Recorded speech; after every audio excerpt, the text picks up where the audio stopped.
Hello and welcome to another video on Fantasy Football Scout. We're doing something a little bit different this year. A lot of channels you would have seen have got team selection videos. I have one on my channel, but we've never really had one on Scout outside of the Scoutcast. So I'm happy to say that Gianni is going to take us through his team every single week for 38 game weeks, hopefully. And we're going to have a look, obviously, at his Game Week 1 team going into the deadline on Saturday. How are you doing? Yeah, all well, mate. Yourself? Yeah, not too bad. It's like we were just discussing before we came on. I really like the run up to Game Week 1 until it gets close to Game Week 1, and I just want it to hurry up because the Yeah. damage will be done, and then we can start figuring out our Game Week 2 teams, right? Yeah, I'm all about the hard work really starts come game week 2. Yeah, this time is important, but it's even more important in a week's time. So excited about that. Well, let's see how your team is looking for Game Week 1 in just a second. Quickly before we come on to that, should say the Fantasy Football Scout is partnered with FanTeam, another kind of fantasy game that you can play, very similar to FPL. The big difference is the prizes. There's a €200,000 first prize, €1 million worth of prizes in total. So if you haven't already checked it out, we do have a link in the description below. Just click that, it'll take you straight through and you can start building your team. And once we've seen Gianni's Game Week 1 team, I'm just going to quickly show you how easy it is to kind of get that draft over into FanTeam as well, because the scoring and the system and the price and stuff are very, very similar. All right, let's jump into the team. So we won't, as always with these teams, right, we won't go through every single player because some picks, we'll talk about them a bit, but picks like Trent Alexander-Arnold, obviously we see it in a lot of teams. We already know he's over 50% owned, etc. We're going to start off with some of the picks I've not seen in many teams at all. So for anyone that watched FPL Black Box with Az and Mark, you'd have seen Nketiah talked about quite a bit, and you've got him. So he's only 6 million. So who's he up against? The likes of Mitrovic, Adams, i.e., Rodrigo at Leeds as well. What's the thinking behind someone that might not even be nailed on, I would say? Yeah. Yeah. And he's not absolutely nailed, is he? But I like having a couple of risky differentials in there, and I definitely see Nketiah as one of them, alongside other, Maitland-Niles too. My thinking is that those first two fixtures are so good that yes, they might not be in my team long term. And whilst I don't want to book in transfers for these guys, I'm happy if they do need to sit on the bench for a week or two. At 6 million for a forward, you don't mind having him on the bench. Fulham and West Ham are two brilliant fixtures. West Ham, I think, will be all over the place at the back to start the season. Still looking to sign Tarkowski, and I think they really do need him. Fulham, I think, could be like a Norwich, although I do fear that they might start the season really well and then tail off. But I'm hoping, they'll concede lots early on. And I've just been really impressed with Arsenal, to be honest, Andy. Like, I look at the last 3 big games Arsenal featured in, and yeah, there was a couple in the Premier League at the end of the season. But, if I go back to the semi-final FA Cup game, which was, I think, early August, maybe last week of July, then the final against Chelsea in August, and then the Community Shield against Liverpool. Those 3 games, they beat the 3 best teams in the league. Okay, United maybe you throw in there. So they beat last season's first, second, and fourth place teams. And they beat them well. And I was really impressed with how they lined up. And yeah, Nketiah wasn't a big feature in those games, but he did start in the Community Shield. And he also started post-lockdown. The first game back was Man City Arsenal, and Arteta went with Nketiah over Lacazette. And I think Nketiah would have been a mainstay if he hadn't have got his red card and then his ban. But I've just been really impressed with him and how he plays. I think he's a more an Arteta-style striker than Lacazette. I think he wants someone that's a bit more switched on and a bit more of a runner like Nketiah. And of course, I've been impressed with his goals. A hat-trick the other day for the under-21s in the second half hat-trick against Kosovo. Plays again tonight. We're of course recording on Tuesday, so I'm keen to see how he gets on there. But I just think Arteta's going to give him a run. There's also the fear that, or knowing that Lacazette could be on the move, and if Lacazette does go to Atletico Madrid or Juventus, or even if he's in talks with these clubs, which I fear he probably is, then that just makes me think Arteta's not going to be playing him in these games.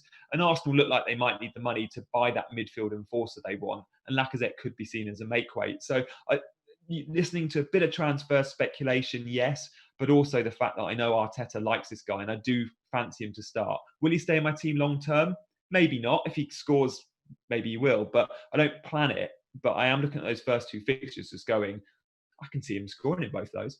Yeah, I don't think any other team has, first two fixtures better than Arsenal. Like combined, like Chelsea's first game's okay, then it's Liverpool. Liverpool obviously the same, Leeds, and then playing Chelsea. So they don't have as good fixtures as Arsenal. Yeah, I'm kind of in two minds about someone like Nketiah because ultimately it's one of the spots in your team where you could just have a bit of fun with it. Like if you've got a core elsewhere, I just worry about those minutes. Even if they sell Lacazette, I feel like either Aubameyang is going to play central, or they're going to have to buy someone because their depth up front, if Lacazette goes, wouldn't be that steady. But yeah, who knows? We'll have to see. Let's stick with Arsenal for a second because obviously when I say I've not seen someone in anyone's teams, I'm talking like on Twitter and places like that where you often see drafts being posted. I don't think I've seen Maitland-Niles in any teams.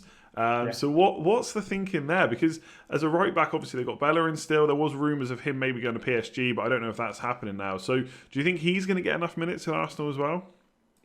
I love that. I love that Maitland-Niles, and before Mark and Hazard spoke about Nketiah, I hadn't seen Nketiah in any teams either. And Nketiah, must say, was in mine earlier than that.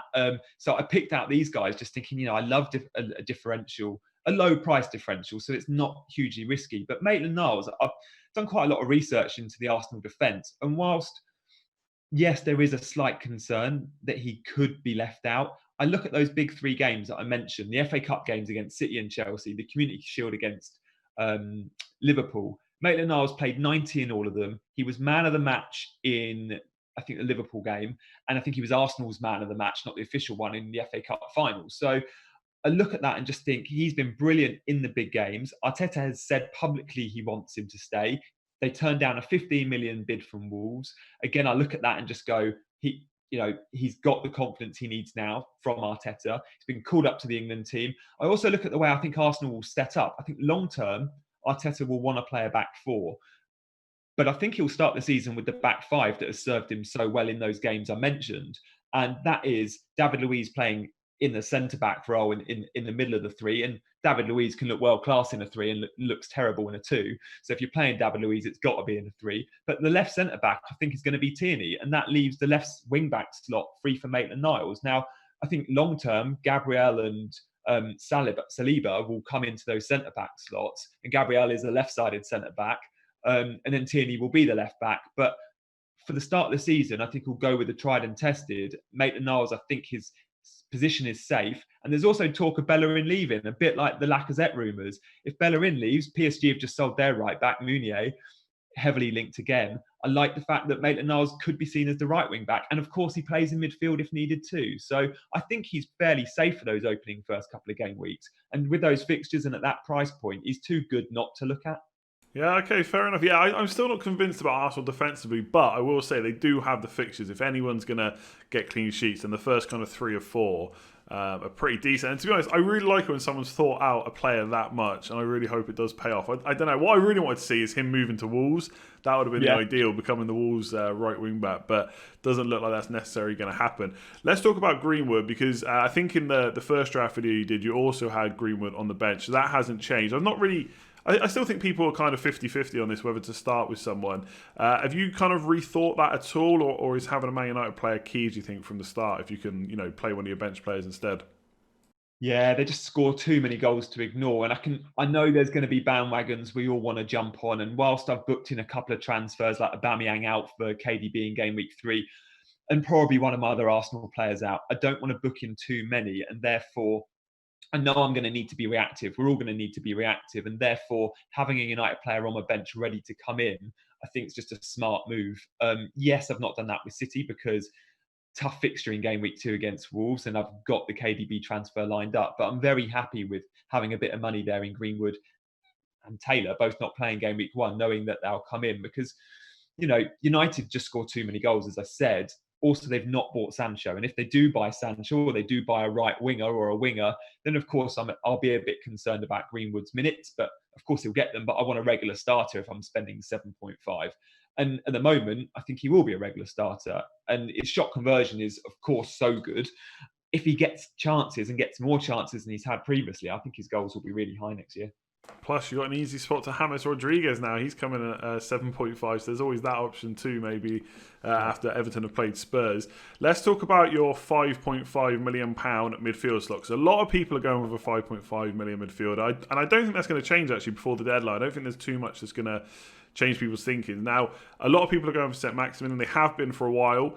Probably even more so now that Wilson and Fraser, almost forgot their names there, have come in too. So potentially making them a bit stronger. We know that Southampton scored more goals last year, and I think most people would say it'd be the same this year. So what's your thinking on Armstrong over someone like St. Maximin or a Saka, even at Arsenal, someone like that? Yeah, it's funny you say the Saka. So the three names I was considering for that slot were Saka, St. Max, and Armstrong. And I must admit, Armstrong wasn't in my team. And when we spoke a couple of weeks ago, because I had Danny Ings, I was very happy with just Danny Ings. And I did what every FPL manager does, and I looked at how I can trim some money to get that extra player in. And unfortunately, Danny Ings was the one that went um, to improve my midfield and my back line. And I just thought, yes, whilst I can't cover Danny Ings's points, I don't think it's possible to cover Danny Ings's points. Like, I don't think there's another clear bank of points in that Southampton lineup where we can go, it's Redmond, it's Armstrong, it's Shea Adams that are guaranteed to cover those points that we know Ings will get.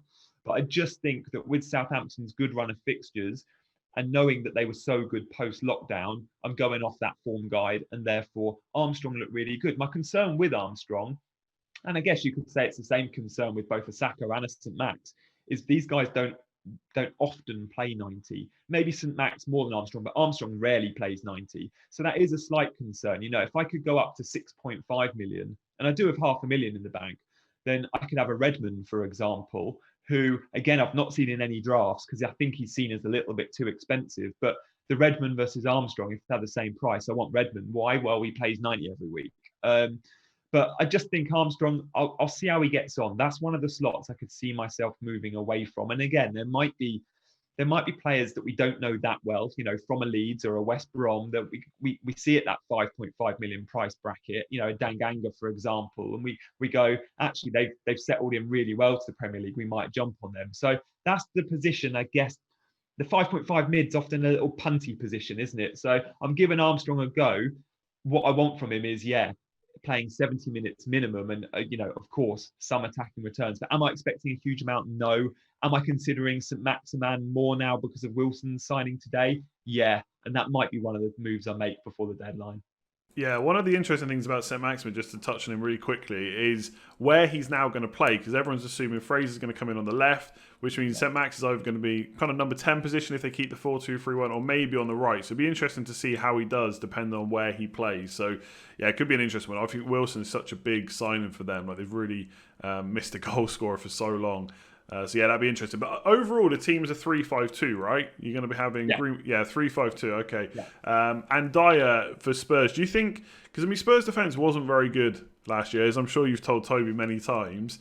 Do you think Mourinho can improve on that this year, or do you just? What do you think about those 5 million defenders? I guess as well in comparison to the 4.5s, because it does seem like there's a lot of value at 5. I think at least. Yeah. Like when I was here 2 weeks ago, I think I had 3 4.5s. Now I've got, you know, 2 5s in there. I just think there's so much better value in the 5 million bracket. And there's a few players I like. I also, the Everton lads I've looked at and gone, I've not seen these players in drafts, but I think with their better midfield, they'll be better at the back. And Will Keane and Coleman are both at 5 million. Sidibe's not there. Coleman should be starting. There's talk John Joe Kenny could even that'd be interesting if he starts. And he'll be 4.5. we'll all go straight on him, won't we? Their fixtures from game week 2 are brilliant. And, you know, with the likes of Decore and Allen now in the middle, they'll be secure at the back. But back to Dyer, yeah, I mean, Spurs, yeah, they were poor under Mourinho last season in general. But then when you look at their post-lockdown goals conceded, I think they ranked sort of 4th or 5th in the Premier League. I think they maybe got sort of around 4 clean sheets, I think it was, and conceded around 6 goals. So in you know the 9-10 games, so they're pretty good post-lockdown. I think Dyer is one of the few positions we can say is absolutely nailed, because whilst I think the pairing will be Dyer with Sanchez, and I think Toby Alderweireld will be left out. I also looked at 5 million, thought I could have Ben Davies for 5, who I know has been quite a popular pick. The reason I've edged towards Dyer is whilst he doesn't have the same assist threat as Davies, I just feel like Davies might occasionally miss some games because of if Sessegnon finally finally starts performing. But I expect Sessegnon to be the cup left back and Davies to play in the Prem, so it'll still be safe. But I think Dyer will be a mainstay in this team, and we know Mourinho likes him, and he does offer a little bit of goal threat as well at set pieces. Cool, yeah, no, I like Dyer as well. I've currently got Davis, but yeah, I think there's obviously Danny Rose is still there, I believe, as well. So there is a chance of some rotation there, although I think Ben Davies is kind of Mourinho's main man for now at left back. We'll have to see if they sign someone else, although haven't seen any talk about that. Let's finish on kind of midfield and a couple of players there. So you're a Chelsea fan, you got Werner in, only Ali now. Is there a chance? So the two questions really: is there a chance that Ali becomes Ziyech? And you've obviously got 0.5 as well, so you could have Havertz if you wanted to. And second question really is about Salah, actually. Seen quite a few people now suddenly starting to think about going without him. Have you got any inclination to do that at all? Or is he just a mainstay? I've seen so much talk of it as well. And it was the same talk we had 2 weeks ago, which was, should we go without Trent? And where is everyone that was thinking about going without Trent? They're back on Trent. And I expect loads of the non-Salah brigade to be back on Salah. Maybe not, but look, we've all tried it. But the fear of going without a Trent or a Salah, for me, it's just not worth risking. So yeah, they're in my team for sure. That the Delhi move is, I like that price band for, and the reason, part of my thinking for that kind of 0.5 in the bank that I've got is I can upgrade Delhi to any of the Chelsea lads, and I include Pulisic in there as well, both at 8.5 with Havertz and then Ziyech at 8. So I like the idea of potentially doubling up on Chelsea, because I go back to just the teams that scored the goals are the teams I want to cover most. So I do think Chelsea will be scoring goals for fun next season. And they should have scored way more last season. They underachieved, If they had Werner last season, they'd have scored way more, I'm sure. They were creating so many chances. The XG was sky high. Where's that midfield? How's that midfield going to line up? Now that we just don't know. Havertz, is he an 8? Is he a 10? Could he be a 9? He's played in all three of those positions in Germany, and his versatility is one of his main strengths. I do think at Chelsea he'll become an 8, potentially a 10. But yeah, he offers loads of goal threat. We've seen the numbers. We're all impressed by them. And again, Ziyech offers that set piece threat. He'll be on corners and free kicks. And then we can't forget Pulisic. Yes, there's lots to be excited about with the two guys I just mentioned. But Pulisic's been in the league a season. We know he can deliver. He averaged a goal involvement every, I think, 101 minutes last season. So he was getting a goal or an assist pretty much every game he started or played in. That's damn impressive. I think he only started 17 or 19 games or was featured in. So if he can keep fit, he's definitely one to watch. He obviously doesn't quite have the appeal of a new shiny signing, but he's definitely on my radar. And any three of those lads, I wouldn't be surprised if come game week 3 or 4, one of them is in. That might be at an expensive Werner, or it might be for the double up. We'll see how they get on. But I think Werner so far is the safest Chelsea pick. He's had the longest to train with the team. We know he'll be a starter. I'm not quite sure Havertz is going to be ready to start come game week 1. Frank might think he's only had a week in training with us. Let's sort of ease him in gently. Whilst Ziyech and, of course, Werner have been around longer. Good stuff. Yeah, I think overall the squad's looking quite good. A few kind of, I hate the word safe, but you know what I mean. The core players are in a lot of teams, Aubameyang, Salah, etc., with a few little punty players and then Nketiah. So looking pretty decent. I guess with Brewster, we have to wait and see if he goes on the loan. I've actually come to the conclusion myself. Even if he doesn't, I might even just go for another 4.5 forward, because the good thing about having two up front, especially if you've got a 4.5 million defender, you're kind of covered on the bench anyway. If your forward doesn't play, you've still most of the time got 2 other playing players. It's not actually that bad. Obviously, you've got Mitchell. We'll have to keep an eye on him, but maybe he could be swapped to Ferguson down the line. Looking good. I'm just going to, before we finish this video, I'm just going to bring up the fan team squad. So I put this together based on your team. Now, not every single player is exactly the same, because there's certain players in different positions. So Dyer and Maitland-Niles in this are both midfielders, and probably more expensive than you'd maybe want to spend. Potentially Maitland-Niles, but obviously blocks an Arsenal spot. But the good thing about this is Tierney is only 5 million, so you can actually get him for the same price as Maitland-Niles and FPL. So if anyone's interested, the scoring system is extremely similar to FPL, not quite the same, but it's very similar, and so are a lot of the prices. So there's a few differences you can see on screen. So Basham, for example, at Sheffield United, you can get him for 4.5. Tierney's a bit cheaper. Dele Alli's the same. Havertz is the same. But most of this squad is from what you made, and I've just really brought it over. So for anyone that kind of doesn't want to put too much work in for the €1 million prize pool, you can literally just pretty much take your squad over from one game to the other and just give it a go. So it is gambling. It is 18 plus, so make sure you are aware of that. There'll be links in the description below to both sign up and to check that out as well. So if you want to try that out, make sure you click that link in the description below, put your draft together and show us what it looks like.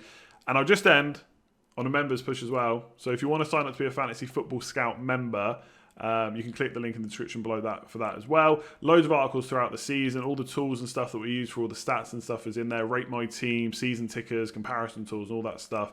So there's a link in the description below for that as well.